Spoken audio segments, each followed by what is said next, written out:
क्या आपने कभी सोचा है कि राम सेतु सच में एक तैरता हुआ पुल था या सिर्फ आस्था की कहानी? एक तरफ हमारे धर्म ग्रंथ रामायण में बताया गया है कि भगवान श्री राम की वानर सेना ने समुद्र पर पत्थरों से एक विशाल पुल बनाया था। ऐसा पुल जिस पर चलकर पूरी सेना लंका पहुंची। कहानी के अनुसार जब पत्थरों को समुद्र में डाला गया तो वो डूबे नहीं बल्कि तैरने लगे। और इसके पीछे एक रहस्यमयी कारण बताया जाता है।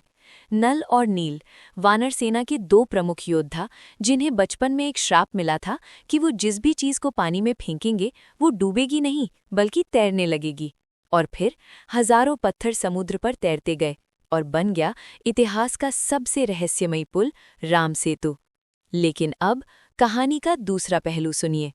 आज के समय में जब वैज्ञानिकों ने सैटेलाइट से इस क्षेत्र को देखा तो उन्हें भारत के रामेश्वरम और श्रीलंका के मन्नार द्वीप के बीच एक लंबी चेन दिखाई दी, जिसे आज दुनिया जानती है एडम्स ब्रिज के नाम से। ये संरचना लगभग 30 किलोमीटर लंबी है और ये छोटे छोटे द्वीपों, रेत के टीलों और चूना पत्थर की चेन से बनी हुई है। वैज्ञानिकों के अनुसार ये पुल किसी इंसान द्वारा नहीं बनाया गया, बल्कि ये हजारों सालों में समुद्री धाराओं, रेत के जमाव और प्राकृतिक प्रक्रियाओं से बना है। लेकिन कहानी यहीं खत्म नहीं होती।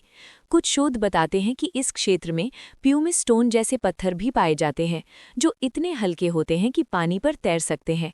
और यही वजह है कि लोगों का विश्वास और मजबूत हो जाता है कि शायद यही वो पत्थर हैं जिनका जिक्र रामायण में किया गया है।